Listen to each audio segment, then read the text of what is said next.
Friends, welcome to my YouTube channel. Subscribe ചെയ്യാൻ മറക്കണ്ട. ലണ്ടനിലുള്ള updated ആയിട്ടുള്ള വിശേഷങ്ങളുമായി റീന. ഹലോ ഫ്രണ്ട്സ്, ഇന്ന് ഞാൻ സംസാരിക്കാൻ ഉദ്ദേശിക്കുന്ന വിഷയം എന്ന് പറയുന്നത്, ഞാൻ ചാനലുകൾ തുറക്കുമ്പോൾ എപ്പോഴും കാണുന്ന കാര്യങ്ങളാണ്.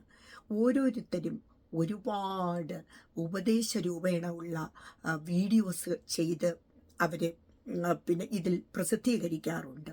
അതായത് മോട്ടിവേഷൻ വീഡിയോ, മോട്ടിവേഷനെ കുറിച്ചുള്ള സ്പീച്ച്, മോട്ടിവേഷൻ എന്തൊക്കെ നിങ്ങൾ ചെയ്യണം, എന്തൊക്കെ നിങ്ങൾ ചെയ്യണ്ട, ഇങ്ങനെ ആയിക്കഴിഞ്ഞാൽ നിങ്ങൾക്ക് ജീവിതത്തിൽ ഇങ്ങനെയാവാം, നിങ്ങൾക്ക് ഇങ്ങനെയൊക്കെ ചെയ്യണം, അപ്പോൾ നിങ്ങൾക്ക് മോട്ടിവേറ്റഡ് ആയിട്ടുള്ള പലതരത്തിലുള്ള സ്പീച്ചസ് ഞാൻ കാണാറുണ്ട്, ഞാൻ വാച്ച് ചെയ്യാറുണ്ട്, കൂട്ടത്തിൽ നിങ്ങളും.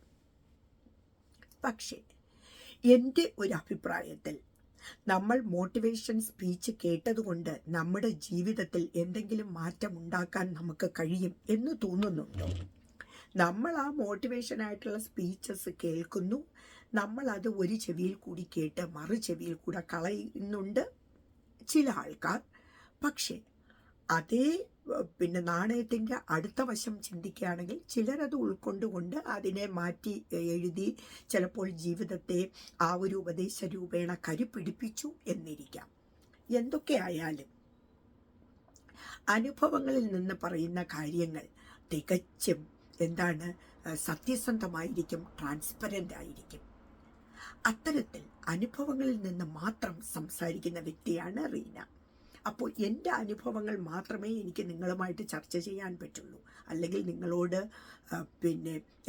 മോട്ടിവേഷൻ രൂപേണ നിങ്ങൾക്ക് ഇൻഫർമേഷനായിട്ട് പറയാൻ എനിക്ക് പറ്റുള്ളൂ. അപ്പോൾ എങ്ങനെയായിരിക്കണം ജീവിതത്തിൽ നമ്മൾ സ്ട്രോങ് ആകേണ്ടത്, പ്രത്യേകിച്ചും ലേഡീസ് അവരെങ്ങനെയായിരിക്കണം സ്ട്രോങ് ആകേണ്ടത് എന്നതിനെ പറ്റിയുള്ള ഒരു സംഭാഷണം, അല്ലെങ്കിൽ എൻ്റെ ജീവിതത്തിൽ ഞാൻ എങ്ങനെ അത് ഓവർകം ചെയ്തു ഒറ്റയ്ക്ക് എന്നതിനെ പറ്റിയായിരിക്കണം നിങ്ങൾ ചിന്തിക്കേണ്ടത്.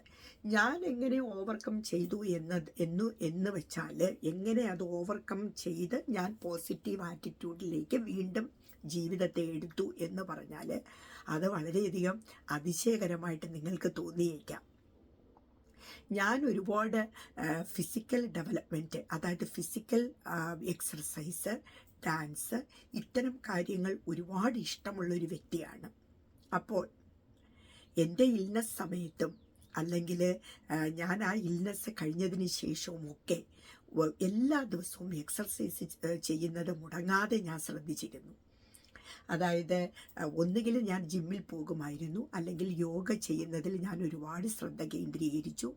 അതുപോലെ തന്നെ എനിക്കിഷ്ടമുള്ള ഫുഡ് കഴിക്കുന്നതിൽ ഞാൻ ഒരുപാട് ശ്രദ്ധ കേന്ദ്രീകരിച്ചിരുന്നു. ഫുഡെന്ന് പറയുമ്പോൾ നമുക്കിഷ്ടമുള്ള ഫുഡായിരിക്കണം, അല്ലേ? അതായത് നമുക്ക് എൻജോയബിൾ ആയിട്ടുള്ള ഫുഡ് കഴിക്കുക, നമ്മൾ എക്സർസൈസ് ചെയ്യുന്നതിൽ കൂടുതൽ ജാഗരൂകരാകുക. ഇങ്ങനെയൊക്കെ ചെയ്ത് കഴിയുമ്പോൾ നമുക്കൊരു സെൽഫ് കോൺഫിഡൻസ് നമുക്ക് തന്നെ ഉണ്ടാക്കിയെടുക്കാൻ പറ്റും എന്നതിന് യാതൊരു സംശയവും വേണ്ട. അപ്പോൾ ഈ മോട്ടിവേഷൻ സ്പീച്ച് എന്ന് പറയുമ്പോൾ നമ്മുടെ ജീവിതത്തിൻ്റെ എക്സ്പീരിയൻസുമായിട്ട് കൂട്ടി യോജിപ്പിക്കുമ്പോൾ അതിന് കൂടുതൽ മാധുര്യം കൂടും. ഇത് UK-യിലാകട്ടെ, ഇവിടുത്തെ ജീവിത സാഹചര്യം എന്ന് പറയുന്നത് വളരെയധികം ഹാർഡായിട്ടുള്ള ഒരു ലൈഫ് സ്റ്റൈൽ ഫോളോ ചെയ്യുന്നവരാണ്. നമ്മുടെ വർക്ക് പാറ്റേൺ എന്ന് പറയുന്നത് വളരെയധികം ലോങ് അവേഴ്സാണ്. അതുപോലെ നമുക്ക് ചില സമയങ്ങളിൽ നമുക്ക് കുക്ക് ചെയ്യാൻ സമയം കിട്ടില്ല. ഞാനൊക്കെ കുക്ക് ചെയ്യുന്നത് വീക്കിലി ഒരു ദിവസമാണ്, ചിലപ്പോൾ സാറ്റർഡേയോ അല്ലെങ്കിൽ സൺഡേയോ ആയിരിക്കും കുക്ക് ചെയ്യുന്നത്. അപ്പോൾ ആ ഒരു ടൈമിൽ കുക്ക് ചെയ്തിട്ട് ചിലപ്പോൾ ഞാൻ ഫ്രിഡ്ജിൽ സൂക്ഷിക്കാറുണ്ട്. അപ്പോൾ അത് ഞാൻ ഒരാഴ്ചയായിട്ട് എടുത്ത് കഴിക്കാറാണ് പതിവ്.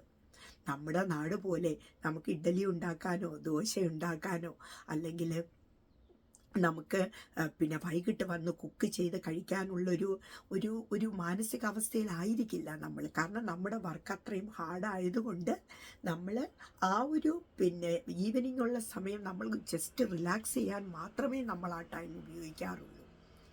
അപ്പോൾ അങ്ങനെയുള്ള ഒരു ജീവിതത്തിൽ നമ്മൾ എങ്ങനെ പോസിറ്റീവ് വൈബ് നമ്മുടെ ജീവിതത്തിലേക്ക് കൊണ്ടുവരിക എന്ന് പറയുന്നത് കുറച്ച് ഹാർഡായിട്ടുള്ളൊരു കാര്യമാണ്. അതിന് നമ്മൾ പോസിറ്റീവായിട്ട് ചിന്തിച്ചേ പറ്റുള്ളൂ. അപ്പോൾ പോസിറ്റീവായിട്ട് ചിന്തിച്ച് നമുക്ക് ഇഷ്ടമുള്ള കാര്യങ്ങളിലേക്ക് നമ്മൾ കൂടുതൽ ശ്രദ്ധ കേന്ദ്രീകരിച്ചുകൊണ്ട് ജീവിതം മുന്നോട്ട് കൊണ്ടുപോയാൽ നമുക്ക് പോസിറ്റീവായിട്ട് മോട്ടിവേറ്റഡ് ആയിട്ട് ലൈഫിനെ മുന്നോട്ട് കൊണ്ടുപോകാൻ സാധിക്കും. പ്രത്യേകിച്ചും ലേഡീസ്, അവർക്ക് പ്രത്യേകിച്ച് ലേഡീസ് ഒറ്റയ്ക്ക് UK-യിൽ താമസിക്കുന്നവരാണെങ്കിൽ എൻ്റെ ആ ഒരു രീതി ഫോളോ ചെയ്യുക. അതായത് നിങ്ങൾ ഒറ്റയ്ക്കാണ് എന്ന തോന്നലില്ലാതെ നിങ്ങൾ ജീവിതത്തെ എന്താണോ നിങ്ങൾക്ക് ഹാപ്പിനെസ് തരുന്ന കാര്യങ്ങൾ നിങ്ങൾ ചെയ്തേ പറ്റുള്ളൂ എന്ന ഒരു ഉപദേശവുമായിട്ട് റീന അടുത്ത ഒരു നല്ലൊരു വിഷയവുമായിട്ട് റീന വരുന്നത് വരെ, അണ്ടിൽ ദെൻ ബൈ.